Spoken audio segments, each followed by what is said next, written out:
Hey guys, Andy here from Mediocre Hobbies coming at you with more old world goodness, this time sprinkled in with a little bit of Dragon Trappers Lodge. Dragon Trappers Lodge has been a stout supporter of the channel for many months now, and I do very much enjoy doing their video each and every month. If you'd like to check out Dragon Trappers, I will leave a link in the description below. They focus on miniatures that are kind of good for both miniature wargaming and for D&D, and they have different tiers that will basically represent each of those. So you can either go with the Adventurers tier, which will give you a bundle of miniatures to represent a D&D mission or story, play that through, awesome miniatures, adversaries, boss, the whole thing, all in one bundle, really cool. Or you can go with the Soldier tier, which will give you a collection of miniatures to represent a military force.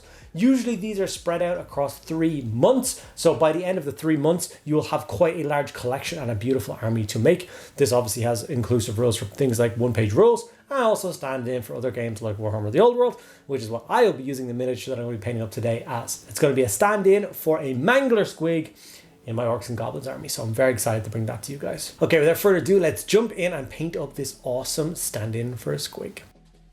So this is the miniature that I decided to do for this particular video, the Snorf, which is a fantastic sculpt, like I said, from Dragon Trappers Lodge. Link down below if you want to check out their month's Patreons and all the different things you can get access to. They do absolutely stunning miniatures every single month. Some of them are absolutely wacko, but they're kind of awesome and fun.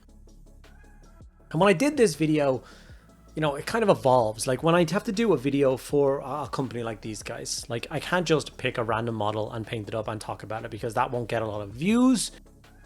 So I have to kind of build a story around it as you know, to get more eyes on, so you guys will check out more Dragon Trapper stuff and so on and so forth. It's a whole big cycle. And it's something that me as a content creator has to take into consideration when making as many of my videos as humanly possible. I do get the luxury of making videos just for the hell of it sometimes, but for the majority of it, I do have to find a narrative to make it work better. So for instance, with this particular miniature here, I thought about what I could use it as in slightly more popular settings. So that's where I went for something like the Old World. And I thought I can use this thing as a Mangler Squig. It is an absolutely beautiful thing. I think it absolutely fits the criteria of being a squig.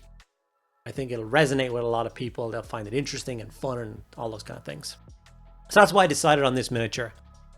And then obviously I decided, what am I going to paint it as? Well, all my squigs in my entire army are orange, and up until about 5 minutes before I started painting this miniature, I was like, I'm just going to paint it orange, and it's going to match in with all my squigs. That's how I'm going to sell it. It's going to be awesome. And then a switch just flipped in my head, and I was like, you know what? I really want to play around with pinks.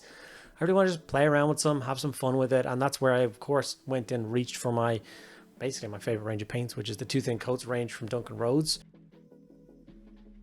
It's not like I can't say that these are the best paints on the market. That's not what I'm saying, but I find them the most enjoyable to work with. I just love the results that I get with them. I don't know whether it's like they just agree with me and my style more.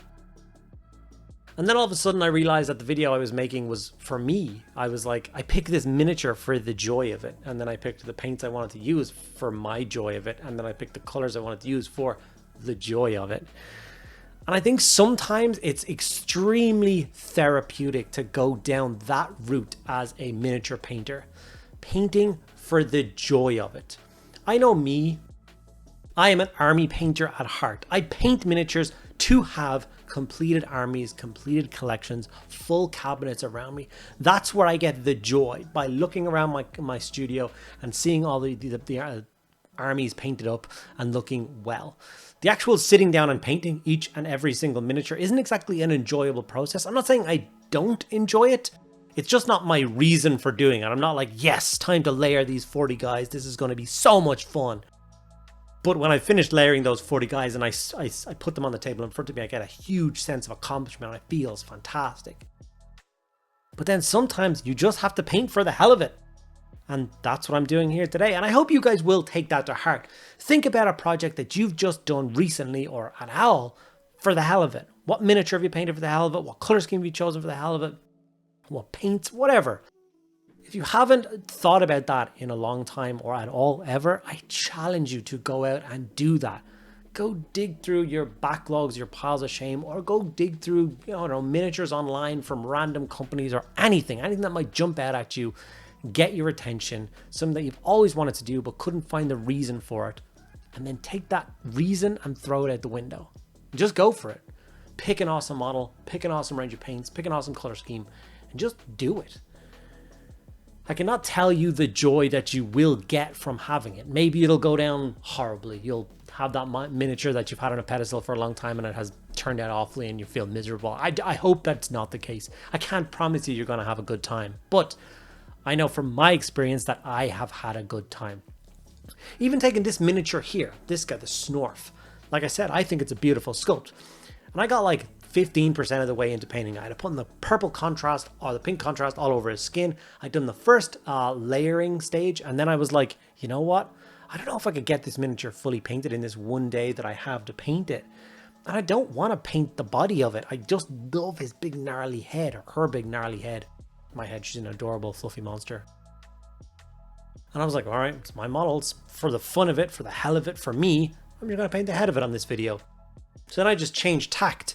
So the second and third layering on the skin and the tongue and the teeth and the eye and the horns, I basically just focused on that awesome head and just ignored the rest. I do plan on getting to the rest of it and getting it painted up and adding it into my army and using it in games of the old world. But that doesn't need to happen to enjoy the process. I know I have talked a lot about Too Thin Coats and the joy that I get with using it. And specifically, it is that whole process of using their triad of colors, knowing what mid-tone or base coat, mid-tone, or highlight to use to get this beautiful, stark, contrasting color. Like, I'm not that particularly good with tones. I often look at the mid-tone, the highlight, and Too Thin Coats and being like, that jump is too great. That is not right. That is not going to look good. It's just going to be scream. It's going to be awful. But I've learned to trust them and their system and just go with it. And the result is, for instance, this skin tone. The first two pinks that I used were quite muted and quite dark. And the last one was neo pink. It was so bright and vibrant. I thought it was going to be awful. And when you put the first few brush strokes in, it initially looks like it is too big of a jump. But I just powered on through, trust the process, and then you get this awesome skin tone. Like, I love how this face looks already. And I'm not even remotely finished painting yet. I just have to do all the teeth. I have to do the eye. The eyes for me is another thing that I'm not very good at. It's a scary process painting an eye, especially one as big as this. I think Dragon Trappers definitely has that kind of madness to their collections that you can just do things for the hell of it. Like, for instance, there's a miniature in their bundle this month, which is a chimera, but all the heads are bulldog heads for reasons. Some lunatic designer out there thought that would be a good idea. And you know what? It is. Because it'll inspire someone to print it out and throw it into a D&D game. And you know what? The Dungeon Master is going to give an epic speech. People are going to think they know what it is. The Chimera is going to step through the door, and then 5 bulldog heads are going to be barking at them. And everybody's going to have a laugh. And everybody's going to have this memorable experience. And it's just going to be great.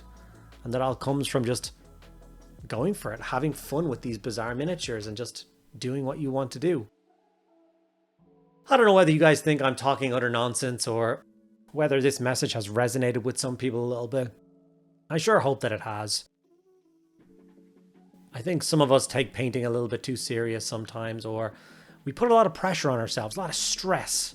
I know I have quite a large project to be doing this week. I have a battle report to record this weekend. I need an entire new army painted up for it. And all my evenings have been taken up by getting kind of paint on these miniatures. That is, of course, quite a stressful thing. Which means that any excuse I can get to do something for me, just a little bit of fun, a little bit of a de-stressor, I'm going to jump at that opportunity. And that's what I did in today's video. Even this eye, I didn't know what colors to do. I decided to go with yellow. I decided to go with the triad from Duncan Rhodes again. I'm going to highlight from left to right using some random brush strokes because I really don't know what to do. Now when it comes to the pupil, I looked up some pictures online. I found some that is kind of like almost like a diamond shape. So I was like, you know what? I'm going to grab some black paint. I'm going to start some Death Reaper, paint in the little diamond section, and then maybe brighter again. Simple as. I'm going to add now some ard coat to the eyes, to the mouth, to the teeth, to the tongue, all those bits and pieces. I'm going to make shiny and glossy and look like this glorious mouth. Maybe I'm crazy. Maybe I'm not. Like I said, I'm not sponsored by Too Thin Coats, so by all means, try them out for yourself. If you do want to check them out and you do want to help me in any way, if you order them from Element Games, I'll get a small kickback. But other than that, there's no benefit to you. You could order Games Workshop paints from Element Games and I would get the same kickback. So it's up to you. There's a link down below for Element Games as well. If you buy anything off their website using my link, I'll get a small kickback. It really helps the channel and costs you not a cent more. It actually saves you a bunch of money because Element Games generally charges about 15% below market. I am sponsored by Dragon Trappers. That's what this video is all about. So thank you to them for sponsoring today's video for me to paint up one of their miniatures. But they don't get to choose the topic or what I say or anything like that. So from the bottom of my heart, I really do like what they do. And I got to paint this up today. And you know what? I had one hell of a time doing it. I went away from today not stressed, not like, you know, pressured. I just got to have fun and just paint for the hell of it. So I don't know. Maybe hashtag paint for the hell of it should be a whole new thing, a whole new category. What can you do for it, with it? Do you guys have anything out there you want to paint for the hell of it? Here's a couple of still images of the glorious head that I painted today. I've nicknamed her Fluffy. I think she's incredible. I can't wait to finish her off. I will show some finished pictures of her on my Instagram when she's done, so check that out as well. Hope you guys enjoyed this wacky video and you'll be around for more. Okay guys, and there we have it. My battle Snorf is now painted, and by painted I mean just her beautiful face. I have not got enough time in this day to get the rest of the piece painted, but I will be painting it over the next couple of days and getting it finished up. I thought you guys would like to see some sort of progress done on the piece, so I did focus on finishing up her face. Awesome eyes, teeth, big gnarly wet tongue, and all the other details which make her absolutely fantastic. I am in love with this piece, and I cannot wait to finish painting her and field her on the tabletop as a mangler squeak, and then of course scold anybody who would dare harm a hair on her head, because she's so adorable. Hope you guys enjoyed this video. If you did, let me know by giving the video a like. Ask me any question you want in the comments below. I will get back to absolutely everybody. Make sure you check out Dragon Trappers Lodge using the link down below, and make sure you subscribe to me so you don't miss out on all future uploads. Thank you guys so much for sticking around to the end of this video. I'll see you in the next one.